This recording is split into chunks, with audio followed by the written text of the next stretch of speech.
My mother demanded $15,000 for my sister's wedding. I then refused, so she stole my credit card and emptied it. It started with a demand for $15,000. It ended with my mom and sister begging for mercy, their lives in tatters, and me, strangely laughing. This isn't just a story about betrayal. It's about drawing a line and watching those who crossed it face their reckoning. Grab a drink, because this one's going to be wild. Look, I, Nick, 25 and male, have always known my mom played favorites. It's one of those bitter pills you just learn to swallow growing up. Some kids get the spotlight, the praise, the free ride. Others, like me, get the bill. My younger sister, Audrey, was the golden child from day one. Private school? Paid for. Brand new car at 16? Handed to her. College tuition? Covered, no questions asked, without her ever working a single shift. Meanwhile, I was grinding through community college, pulling double shifts at a warehouse just to afford textbooks. You know, character building, or whatever they called it. But this was a whole new level of audaciousness, a brazen act that truly shook me to my core. It was a Thursday evening, around 7 p.m. I just dragged myself home from my engineering firm, still in my work clothes, dreaming of a cold drink and some peace. That's when my mom walked into my apartment. Yes, she still had a key. A mistake I was about to regret profoundly. She didn't even bother to sit down. Just stood there in my living room, arms crossed, that familiar, steely glint in her eyes, and dropped a bombshell that left me reeling. "Nick," she announced, her voice flat, devoid of warmth. "Audrey's wedding is in 2 months. She needs $15,000. You're going to give it to her. Not can you help. Not would you consider. Just a straight-up, non-negotiable demand for $15,000. I remember setting my drink down, real slow, the clink of glass against wood echoing in the sudden silence. I tried to process the sheer audacity of what I'd just heard. "Mom," I said, trying to keep my voice steady, "that's my entire savings account. I've been building that penny by agonizing penny for 3 years." Her expression remained unchanged, that cold, calculated look she'd perfected over decades. "You don't need it right now. Audrey's getting married. This is her special day. Family comes first, Nick. Or did I raise you to be selfish?" There it was, the classic guilt trip, the manipulation she'd wielded against me since childhood, painting me as the villain for wanting to keep my own money.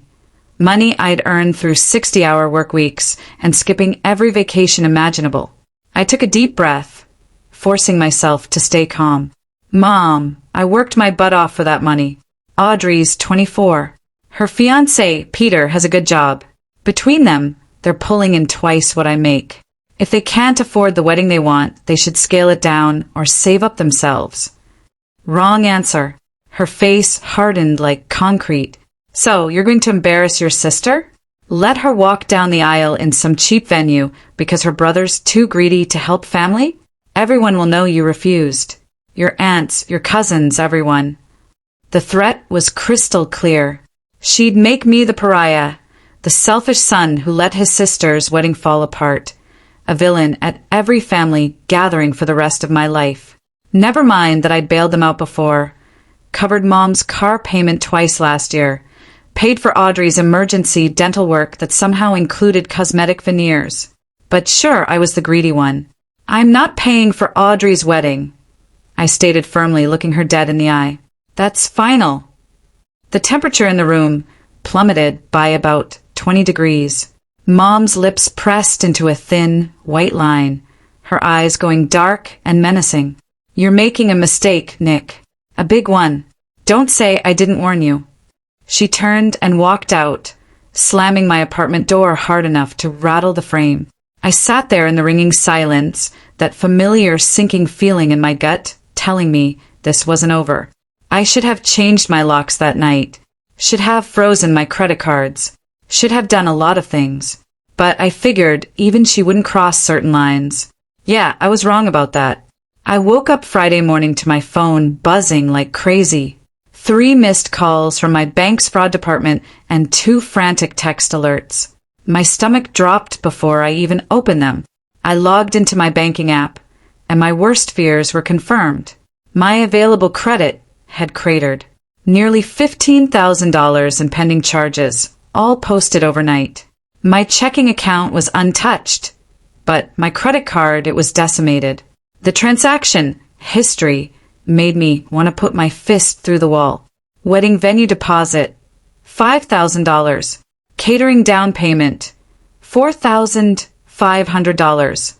Photography package, $2,800. Florist, $1,500. Dress alterations, $980. Reception decorations, $467. The charges just kept coming, a relentless stream, all made within a 6-hour window. All on the credit card I kept locked in my desk drawer. My hands were shaking so bad I could barely dial the bank. I spent 20 agonizing minutes on the phone, confirming what I already knew. Someone had used my card for a massive shopping spree, and that someone had my full card details, including the CVV code. The fraud representative, bless her patient soul, asked if anyone had access to my apartment. "My mother has a key," I said, my voice tight with barely suppressed rage. "And she demanded this exact amount yesterday." The rep went quiet for a second. "Sir, I'm very sorry, but you'll need to file a police report for fraud. We can start the dispute process, but with family involvement, this could get very complicated." I hung up and just sat there on my couch, trying to wrap my head around it. My own mother had broken into my apartment, found my credit card, and ran up nearly $15,000 to fund my sister's wedding. Not asked, not borrowed. Stole. My buddy Kai, who I'd worked with for 5 years, called right then for our usual Friday coffee run. He must have heard something in my voice when I answered. "You sound like someone pissed in your cereal." "What happened, dude?" I told him everything. He was silent for a long moment, then said, "Bro, you need to handle this now, or they'll keep doing it forever." He was right. This wasn't just about the money anymore. This was about my mother thinking she could rob me blind and face zero consequences. I called my mom. She picked up on the third ring, sounding irritatingly cheerful, like she hadn't just committed felony fraud 12 hours earlier. "Morning, Nick. I hope you've had time to think about." "You stole my credit card." I cut her off, my voice cold, devoid of any emotion I felt. "You stole $15,000 from me." Silence. Then, in that patronizing, dismissive tone she'd perfected, "Oh, don't be so dramatic. I didn't steal anything. I just handled things. Audrey needed help, and you were being stubborn. You'll thank me later when you see how beautiful the wedding is." The absolute nerve of this woman. She didn't even deny it. Didn't apologize. She acted like she was doing me a favor. "I want my card back now," I demanded, "and you're going to cancel every single one of those charges." She actually laughed. A dry, humorless chuckle. "Nick, honey, it's already done. The deposits are non-refundable. Just accept it and move on. Besides, what are you going to do? Call the police on your own mother?" There it was. The real power play. She thought I wouldn't dare. She thought I'd be bound by family loyalty, by how it would look, by the way she'd raised me to never cause a scene. Too bad she'd miscalculated. Her laugh rang hollow in my ears, but there was no humor in my reply. "Well, about that, you've got 24 hours to return the money, all of it, or I'm filing a police report." "You wouldn't dare." I hung up. Then I called the bank back and officially reported the card stolen and all charges as fraudulent. The rep walked me through the next steps, including filing a police report, which I scheduled for the next morning. Then I did something that would pay off later. I called my dad. See, my parents divorced when I was 19, about 6 years ago. Dad had moved 2 states over, remarried, built a new life. The divorce had been messy. Dad discovered Mom had been siphoning money from their joint accounts for years. It's why he left. He picked up on the second ring. "Nick, is everything okay?" "Dad." I need to ask you something about the will you told me about before, the one Grandpa left. Saturday morning, I showed up at the police station with a stack of printed bank statements, transaction records, text message screenshots, and a meticulously detailed timeline of events. The officer who took my report, Detective Bella, was professional but skeptical at first. "You're filing charges against your mother for credit card fraud?" she asked, reviewing the documents. "Yeah," I confirmed. "She stole my card from my apartment and spent my entire savings without permission. And I have evidence she was in my apartment." That got her attention. I pulled up the security footage on my phone, something I'd requested from my building manager that morning. Clear as day, there's my mom, sneaking into my place in the middle of the night, leaving 40 minutes later with a small, bulging purse. Detective Bella's expression shifted from skeptical to seriously concerned. "This is substantial evidence, Mr. Callahan. With this footage and the financial records, we can definitely move forward. Are you certain you want to press charges?" "I'm certain," I replied, without an ounce of hesitation. She nodded and started the paperwork, telling me it would take a few days to process, that they'd need to interview my mother and Audrey, and that I should prepare for potential backlash. I was counting on the backlash. It was part of the plan.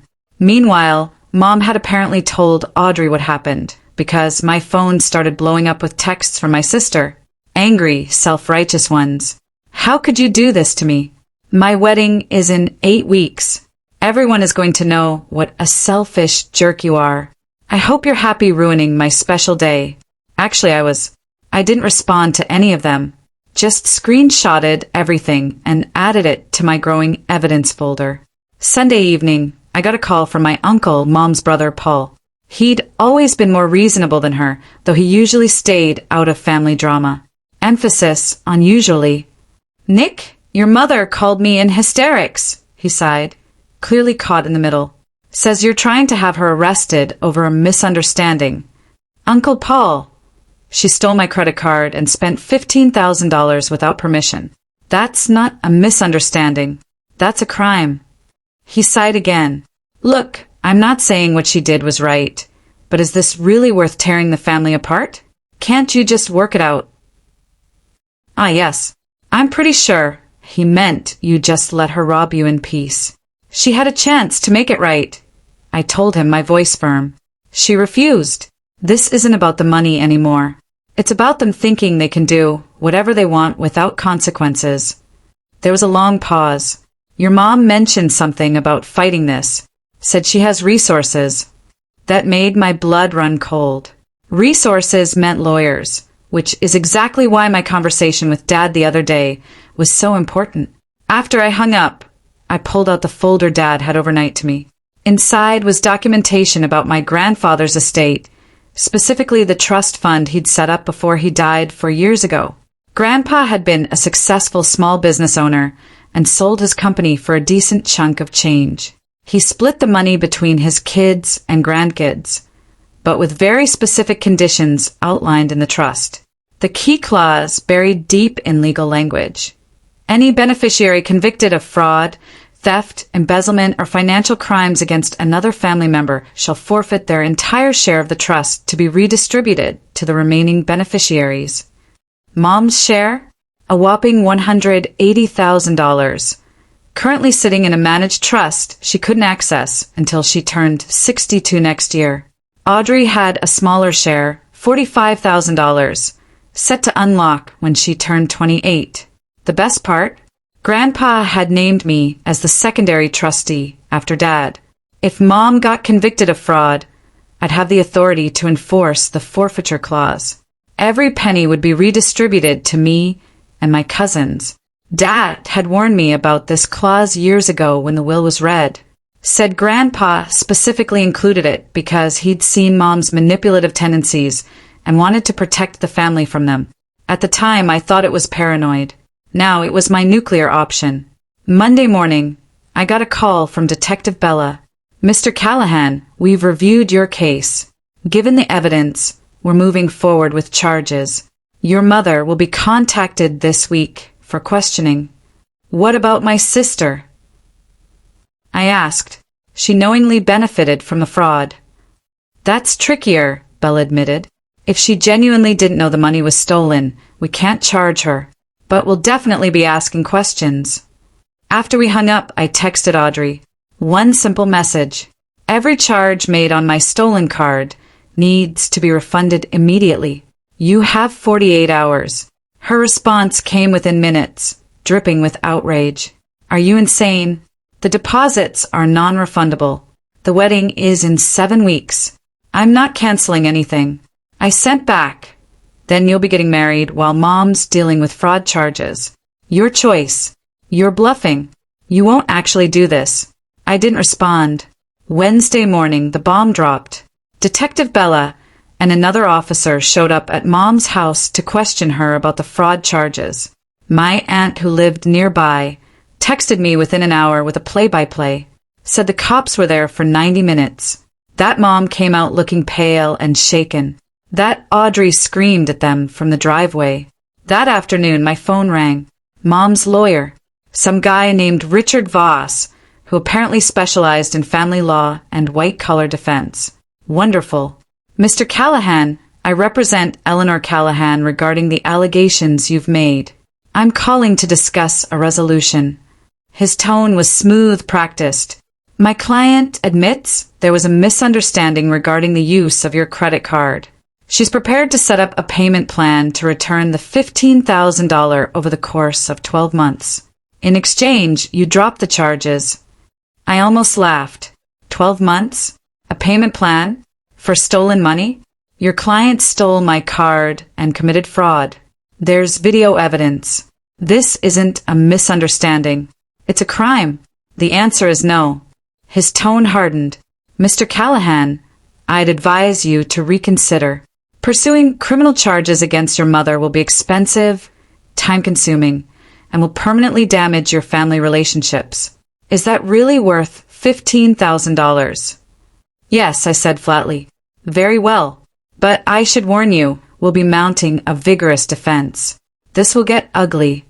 Waiting for it, I countered and hung up. Immediately, my phone started buzzing with texts from various family members. My Aunt Laura, Uncle Paul, even some cousins I barely talked to. All of them trying to convince me to drop the charges, to be the bigger person, to think about Audrey's wedding. Not one of them called what Mom did wrong.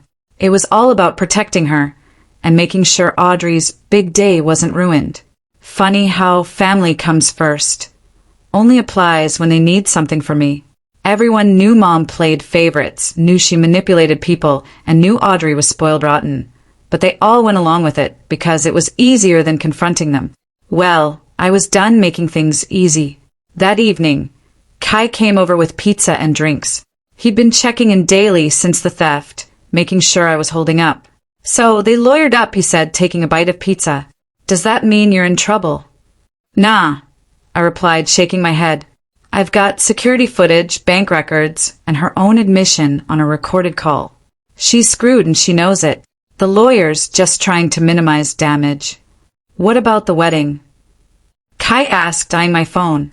I pulled up Audrey's Instagram.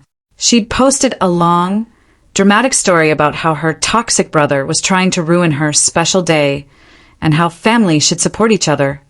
Her comments were mostly supportive. Her friends didn't know the full story. She's playing the victim card hard, I said, showing him. Kai shook his head. Man, your family's something else. What's your endgame here? I told him about the trust fund, about Grandpa's forfeiture clause, about the $180,000 Mom would lose if convicted. He let out a low whistle. Dang, that's tactical. It's justice, I corrected. She spent my whole life taking from me. Money, time, peace of mind. Now, she's about to learn a lesson. And Audrey? She's collateral damage. She could have done the right thing and refunded the charges. Instead, she's playing the victim. Kai raised his drink. Got to say, man, I respect the heck out of this. Most people would have folded by now. The next few days were a blur of legal preparation. Detective Bella called with updates. The investigation was moving forward. They'd seized Mom's financial records and found evidence of other questionable transactions. Apparently, this wasn't the first time Mom had borrowed family members' money without asking. Friday afternoon, exactly 1 week after the theft, I got a call from Peter, Audrey's fiancé. I barely knew the guy, but he sounded stressed, almost desperate. "Nick, man, we need to talk. Can you meet me for coffee? Just us." Interesting. I agreed to meet him Saturday morning. I showed up at the coffee shop early, secured a back corner booth where we could talk privately. Peter arrived 10 minutes later, looking utterly wrung out, like he hadn't slept in days. He sat across from me, fiddling with his hands. "Thanks for meeting me," he began, his voice strained. "I know things are really messed up right now." "That's one way to put it," I conceded, watching him carefully. He took a shaky breath. "Look, I need you to understand something. I didn't know your mom stole that money. Audrey told me you'd agreed to contribute to the wedding, that you were happy to help." I leaned back, studying him. He seemed genuine. "And you believed that, even though I've never spoken to you about the wedding once." "Audrey said you two had a complicated relationship, that you were more comfortable talking through your mom. I thought it was weird, but—" He trailed off, running a hand through his hair. I wanted to believe her. "We're getting married in 7 weeks. So, what changed?" I prompted. "The cops showed up at her apartment Thursday to ask questions," he confessed, his gaze fixed on the table. "I was there, heard everything. When they left, I asked her point blank if she knew the money was stolen. She broke down and admitted everything. That got my attention. Everything." Peter nodded, looking sick. "Your mom didn't just steal your card that night. She'd been planning it for weeks. Had Audrey scope out your apartment during a visit 2 months ago to figure out where you kept your wallet, your documents, everything. Audrey was the one who suggested hitting the account at night, when you'd be asleep and less likely to notice right away." My hands clenched into fists under the table, knuckles white. So Audrey wasn't just a passive beneficiary. She was an active participant. The whole surprise sister act was exactly that, an act. She planned this with Mom. She planned this with Mom? I asked, my voice barely a whisper, trying to keep it level. "Yeah," Peter confirmed, his eyes meeting mine, filled with a mixture of disgust and sorrow. "Apparently your mom had been trying to figure out how to access your money for months. Audrey's the one who pointed out you'd probably say no if asked directly, so they needed to just take it. And here I thought my trust issues couldn't get any worse. Why are you telling me this?" I finally asked. Peter looked me in the eye, his jaw set. "Because I'm not marrying someone who helps rob their own brother. I called off the wedding this morning." The words hung in the air between us. I hadn't expected that. "You called it off?" "Gave her back the ring an hour before I came here. I told her I can't build a life with someone capable of that kind of deception. She's been calling and texting nonstop, but I blocked her." He pulled out his phone, showed me a string of increasingly frantic messages from Audrey. "Peter, please. It was Mom's idea. I'll make it right. And finally, you're going to regret this. She also said she'd tell everyone I left her at the altar, that I cheated, whatever makes her look like the victim. I'm prepared for it, though. I already told my family the truth. I respected that. The guy had a backbone. What do you need from me?" "Nothing, really. Just wanted you to know that not everyone in this situation is against you, and I thought you should know the full extent of what they planned. There's more." Of course there was. Peter pulled out his phone again, opened his photos, and showed me screenshots of text messages between Audrey and Mom. Plans to access my apartment, discussions about which vendors to book. Even a message from Audrey saying, "Nick's too passive to actually follow through with charges. He'll fold once the wedding gets close." That one stung. "Can I get copies of these?" I asked, my voice tight. "Already emailed them to you," he confirmed. "Figured the cops might want them for their case." We talked for another 30 minutes. When we parted ways, Peter shook my hand. "For what it's worth, I'm sorry you're dealing with this. Your family's been making you think you're the problem. You're not. They are. I drove home in a daze, my mind racing. Audrey had actively worked with Mom to rob me, all while posting on social media about how excited she was for her wedding, how blessed she felt, how much she loved her family. The manipulation was breathtaking. That afternoon, I forwarded Peter's screenshots to Detective Bella. She called me 20 minutes later. Mr. Callahan, these messages change things significantly. If Audrey knowingly participated in planning the fraud, we can charge her as an accomplice. Are you prepared for that? I thought about all the times Audrey had gotten away with things growing up. The lies, the stolen money when we were kids, the time she wrecked my car and blamed it on me. Mom had always protected her, always made excuses. Yes, I said, charge her. The following week was pure chaos. Detective Bella brought Audrey in for questioning Monday morning. Based on the text messages Peter provided, they had enough evidence to charge her as an accomplice to fraud. She was arrested Tuesday afternoon. My phone exploded with messages from family members. Again, all of them were outraged that I'd let the police arrest Audrey, as if I'd personally showed up with handcuffs. The best part? Mom's lawyer called me Wednesday. His tone was completely different from before. Professional panic. Mr. Callahan, given the recent developments with your sister's arrest, my client would like to propose a settlement. She'll return the full $15,000 immediately and cover all your legal costs. In exchange, no. Mr. Callahan, please listen. The prosecutor is talking about jail time, potentially 2 to 5 years for fraud and identity theft. Is that really what you want for your mother? What I want, I stated, my voice cold and firm, is for her to be held accountable for once in her life. And honestly, what I wanted was to stop getting phone calls from expensive lawyers who bill by the minute. He tried a few more angles. Family healing, fresh starts, thinking about the bigger picture.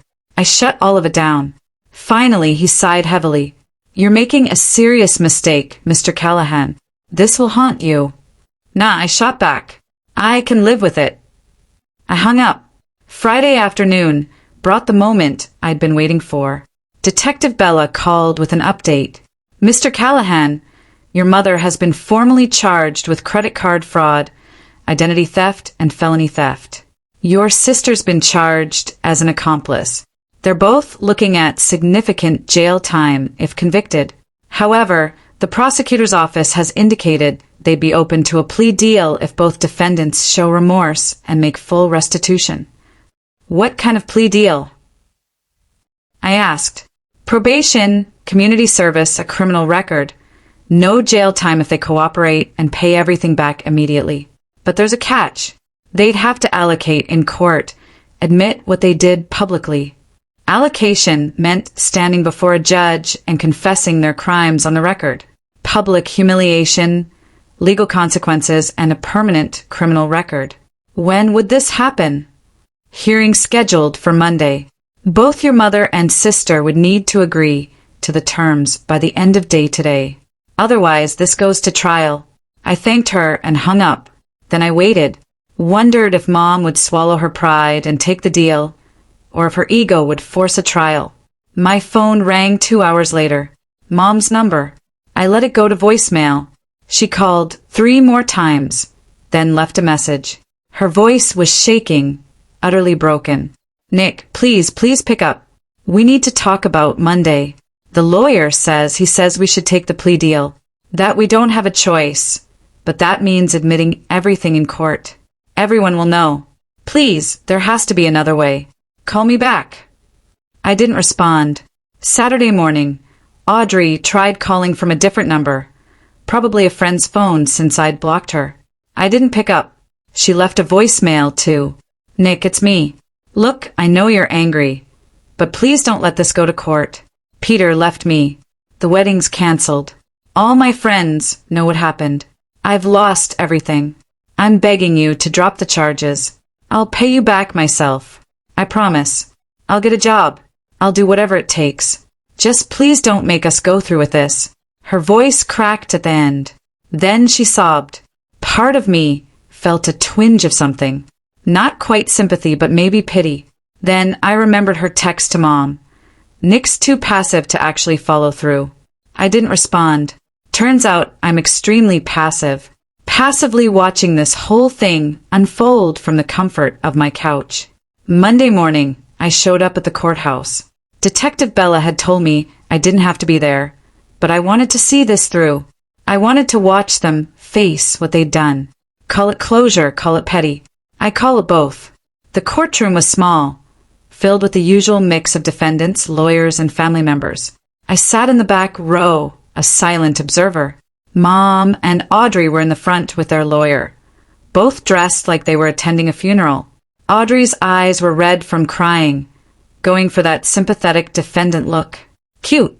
The judge, an older woman named Harper, called the case. Mom and Audrey stood as the charges were read out loud. Judge Harper looked at them over her glasses. How do you plead? Their lawyer cleared his throat. Your Honor, both defendants wish to enter guilty pleas and accept the prosecution's plea agreement. Very well, Judge Harper said, her voice stern. Mrs. Callahan, Miss Callahan, you understand that by pleading guilty, you're admitting to these crimes on the record? That you'll have a criminal history? Mom's voice was barely a whisper. Yes, Your Honor. Audrey just nodded, seemingly unable to speak. Then allocate, the judge commanded. Tell me what you did. This was it, the moment of truth. Mom took a shaky breath and began speaking, her voice hollow, devoid of any of her usual bravado. I entered my son's apartment without permission in the middle of the night. I took his credit card from his desk. I used it to make charges totaling $15,000 for my daughter's wedding expenses. I did this knowing he had refused to give me the money. I did this intentionally and without his consent. Judge Harper turned to Audrey. And you, Miss Callahan? Audrey's voice cracked, barely audible. I helped plan it. I told my mother where my brother kept his credit card. I knew the money was being taken without permission. I spent that money on my wedding knowing it was stolen. The courtroom was silent. Judge Harper stared at them for a long moment. This court accepts your guilty pleas. You'll each serve 3 years probation, complete 200 hours of community service, and make restitution of $15,000, with an initial payment due in 30 days and the remainder on a probation schedule. You'll also attend court-ordered counseling.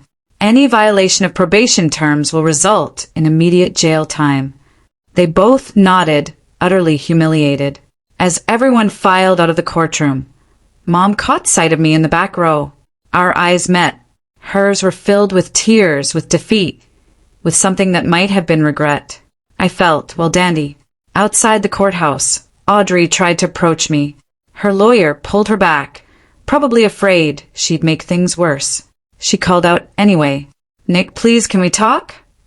I walked to my car without responding, got in, and drove away. 3 days after the court hearing, my phone started ringing again. Mom first, then Audrey, then various family members. All of them wanting to talk, to work things out, to move past this. I ignored all of them for 48 hours. Let them stew in the consequences of their actions. Let them wonder if I'd ever speak to them again. Then Friday morning, I got a call from a number I didn't recognize. Answered it out of curiosity. Is this Nick Callahan? A woman's voice, professional, clipped. Yeah. Who's this? I'm Jennifer Walters from Cornerstone Bank. I'm calling regarding Eleanor Callahan and Audrey Callahan. They've listed you as a point of contact for a loan application.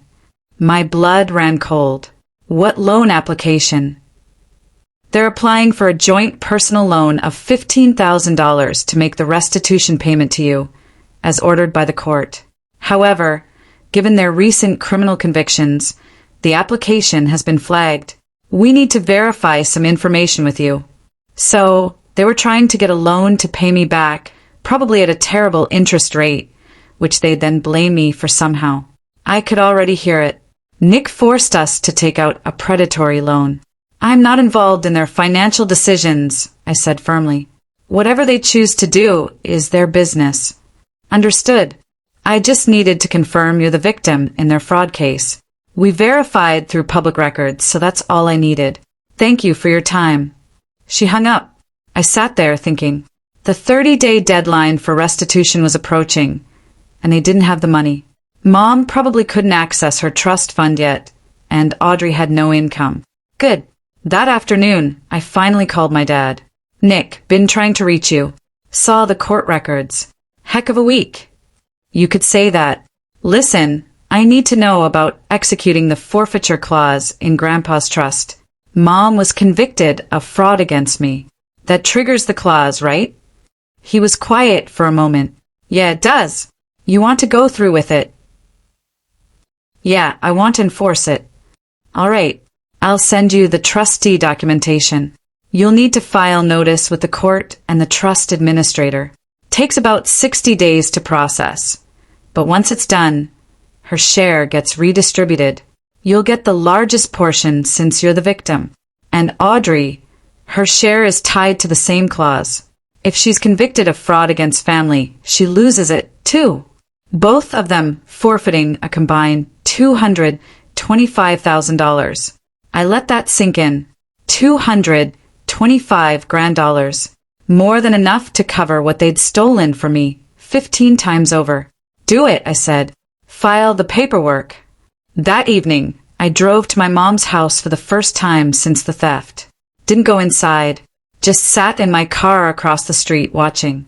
The lights were on. I could see shadows moving around inside. Wondered what they were saying, if they were fighting, if they were crying. Probably planning which relative to guilt trip next. My phone buzzed. A text from Mom. I know you're outside. Please come in. We need to talk. Of course, she'd seen me. Woman had eyes like a hawk. I got out of the car and walked to the front door. It opened before I could knock. Mom stood there looking like she'd aged 10 years in 2 weeks. I stepped inside. Audrey was on the couch, looking equally wrecked. We need to discuss the restitution payment, Mom said, gesturing to the dining room table covered in papers. Loan applications, budget spreadsheets, bank statements. We don't have $15,000 in liquid cash. The bank's offering a loan, but the interest rate is 23%. It'll take us 5 years to pay it off. Not my problem, I said flatly. Audrey's head snapped up. What do you mean, not your problem? You're the one who pressed charges. You're the one who put us in this position. No, I countered, my voice rising with indignation. You're the ones who stole from me. How can you be so heartless? Audrey stood up, her voice rising. Family forgives each other. You're supposed to. I'm supposed to what? I cut her off sharply. Let you rob me and say thank you? That's not how family works, Audrey. That's how abuse works. And also, pretty sure family doesn't case your apartment like a heist movie. But maybe I missed that Hallmark special.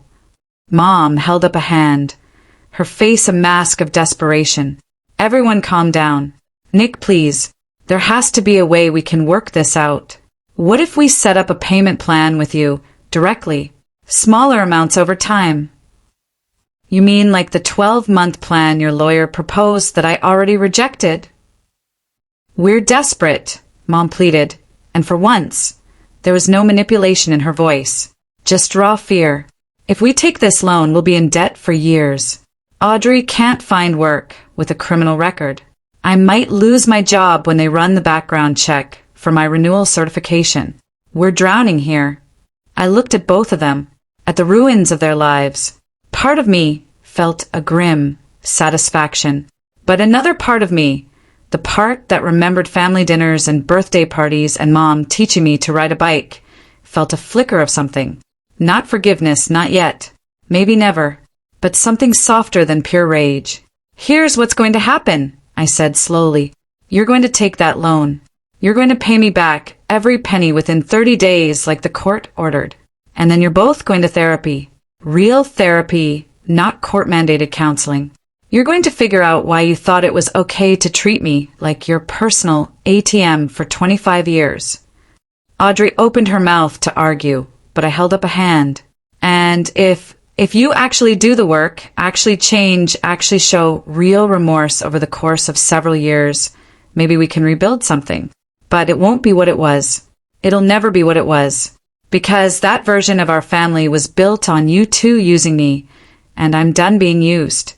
Mom's eyes filled with fresh tears. Nick, please. There's something else. The trust fund. Your father mentioned you're enforcing the forfeiture clause. That's our future. That's our security. So, Dad had already contacted them. Good. Yeah. I confirmed, my voice unwavering. You committed fraud against me.